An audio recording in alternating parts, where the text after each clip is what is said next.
PM Modi ने Abu Dhabi में पहले हिंदू मंदिर का उद्घाटन किया। मंत्रोच्चारण के साथ स्वामी नारायण प्रतिमा की पूजा अर्चना की। अबू धाबी के स्वामी नारायण मंदिर में वैश्विक आरती में शामिल हुए पीएम मोदी। पूरी दुनिया ने देखी पीएम मोदी के सनातन भक्ति। अबू धाबी में बाब्स के मंदिर में वैश्विक आरती में शामिल हुए पीएम मोदी। भारत समेत दुनिया भर के 1500 मंदिरों में एक साथ गूंजी स्वामी नारायण की आरती।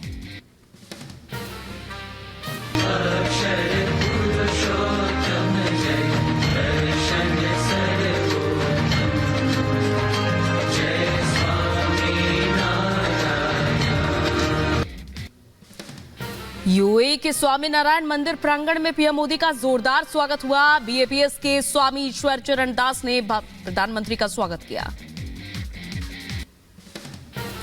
पीएम मोदी ने बीएपीएस के मंदिर में श्रमदान भी किया। पीएम मोदी ने छेनी हथौड़े से पत्थर पर सांकेतिक नक्काशी की। सनातन के रंग में रंगा अबू धाबी बीएपीएस के मंदिर परिसर में भारतीयों का उमड़ा सैलाब। 18 फरवरी से आम लोगों के लिए खोलेगा यह मंदिर। अबू धाबी में बॉलीवुड सितारों का भी लगा जमावड़ा। अभिनेता अक्षय कुमार, विवेक ओबेरॉय और सिंगर शंकर महादेवन भी स्वामी नारायण मंदिर पहुंचे। आज पंजाब में किसानों का रेल रोको आंदोलन। एमएसपी समेत 10 मांगों को लेकर दोपहर 12 बजे से शुरू करेंगे रेल रोको आंदोलन। किसान संगठनों और सरकार के बीच आज होगी तीसरे दौर की बैठक। आज शाम 5 बजे चंडीगढ़ में यह बैठक होगी। अर्जुन मुंडा, नित्यानंद राय और पीयूष गोयल शामिल होंगे। हरियाणा की शंभू बॉर्डर पर पुलिस और किसानों के बीच जबरदस्त टकराव जारी। प्रदर्शनकारी किसान बोले, बॉर्डर पर अर्धसैनिक बलों की तैनाती और रोज से कार्रवाई क्यों। किसानों के प्रदर्शन को लेकर केंद्रीय रक्षा मंत्री राजनाथ सिंह के आवास पर हुई बड़ी बैठक। कृषि मंत्री अर्जुन मुंडा बैठक में मौजूद रहे। खनौरी बॉर्डर पर पंजाब और हरियाणा के किसानों में हुई बैठक। उपद्रवियों से हरियाणा के किसान परेशान। हरियाणा के किसानों और ग्राम प्रधानों ने दी चेतावनी, कहा हिंसक प्रदर्शन करें खत्म। हरियाणा के खनौरी बॉर्डर पर पंजाब की ओर से 10,000 से ज्यादा किसान हुए जमा। पुलिस ने एहतियातन पूरे इलाके में मार्च किया।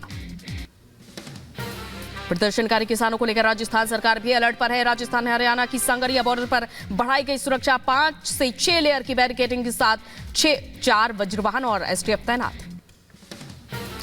पत्रकारों से बदसलूकी मामले पर प्रदर्शनकारी किसानों ने माफी मांगी। कहा पत्रकारों पर नहीं होना चाहिए था हमला। बॉर्डर से आगे न बढ़ने की कही थी बात। किसान नेता नरेश टिकैत ने सरकार पर तानाशाही रवैये का आरोप लगाया। कहा किसानों की समस्याओं का समाधान करें। 16 फरवरी को भारत बंद का समर्थन करेंगे। किसानों के प्रदर्शन पर एसटी हसन का बयान। कहा एमएसपी को लेकर सरकार ने अभी तक कुछ किया नहीं है। अखिलेश यादव ने बीजेपी पर साधा निशाना। कहा किसानों के मुद्दे से हमेशा भटकाने का काम करती है बीजेपी। कानून बनाने से दिक्कत क्या है। किसान आंदोलन को लेकर बोले सपा सांसद रामगोपाल यादव। केंद्र सरकार पर साधा निशाना। कहा सड़कों पर गाड़ी जा रही कील। कहा ऐसा नहीं हुआ है कभी। कांग्रेस नेता जयराम रमेश का बयान। कहा 2011 में नरेंद्र मोदी ने मनमोहन सिंह को सौंपी थी एक रिपोर्ट। एमएसपी को कानूनी दर्जा देने की मांग की थी। किसान आंदोलन को लेकर बीजेपी नेता आरपी सिंह का बयान। कहा एमएसपी को लेकर किया जा रहा है काम। किसानों के मुद्दे पर बातचीत से हल निकालेंगे। आज से शुरू हो रहे सीबीएसई की परीक्षाओं को लेकर एडवाइजरी जारी की गई। किसान के प्रदर्शन को लेकर छात्रों को जल्दी निकलने की सलाह दी गई। मेट्रो से परीक्षा केंद्रों तक पहुंचने की सलाह।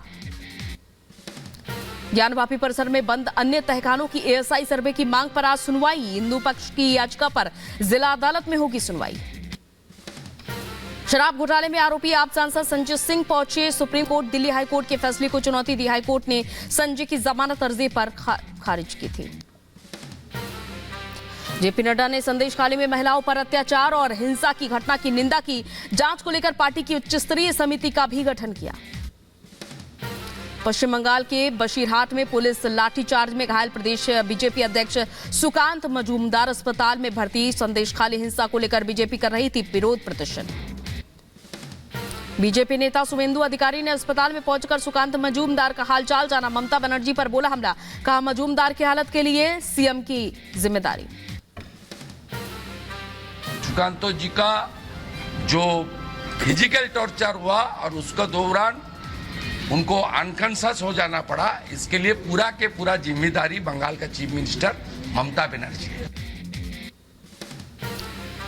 पाकिस्तान ने फिर तोड़ा सीज फायर। जम्मू में इंटरनेशनल बॉर्डर पर पाक रेंजर्स ने बीएसएफ की चौकी पर फायरिंग की। भारतीय सेना ने भी दिया मुंहतोड़ जवाब। यूपी के चित्रकूट में बुंदेलखंड गौरव महोत्सव के दौरान विस्फोट, 2 लोगों की हुई मौत, 2 लोग गंभीर रूप से घायल। इलाज जारी। पटाखा उपकरण में अचानक हुआ ब्लास्ट।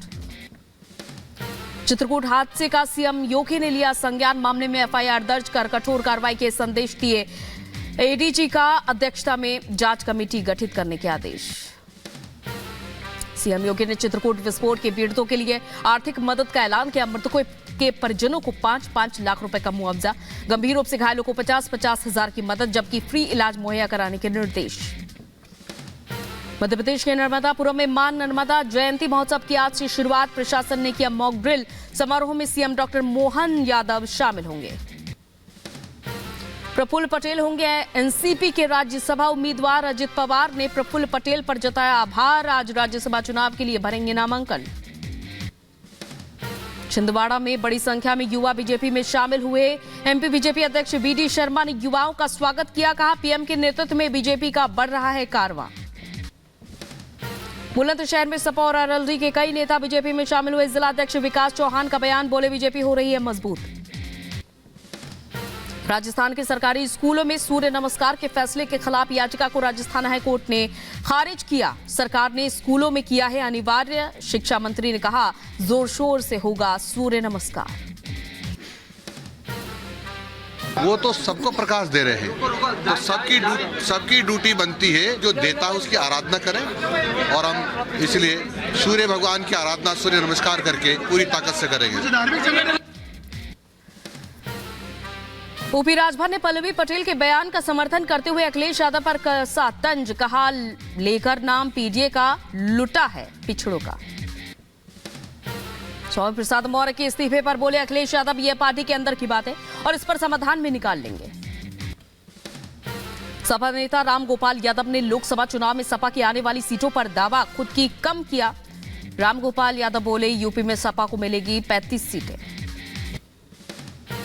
हरियाणा के रेवाड़ी में पीएम के आगमन को लेकर तैयारियां तेज। 16 फरवरी को पीएम मोदी एम्स का शिलान्यास करेंगे।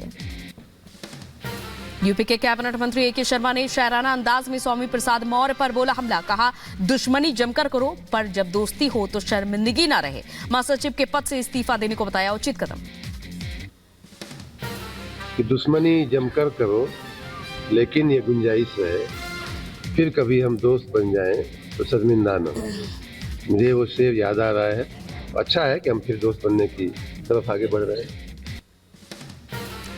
महाराष्ट्र कांग्रेस अध्यक्ष नाना पटोले ने बीजेपी पर साधा निशाना। कहा, बीजेपी का असली चेहरा सामने आया।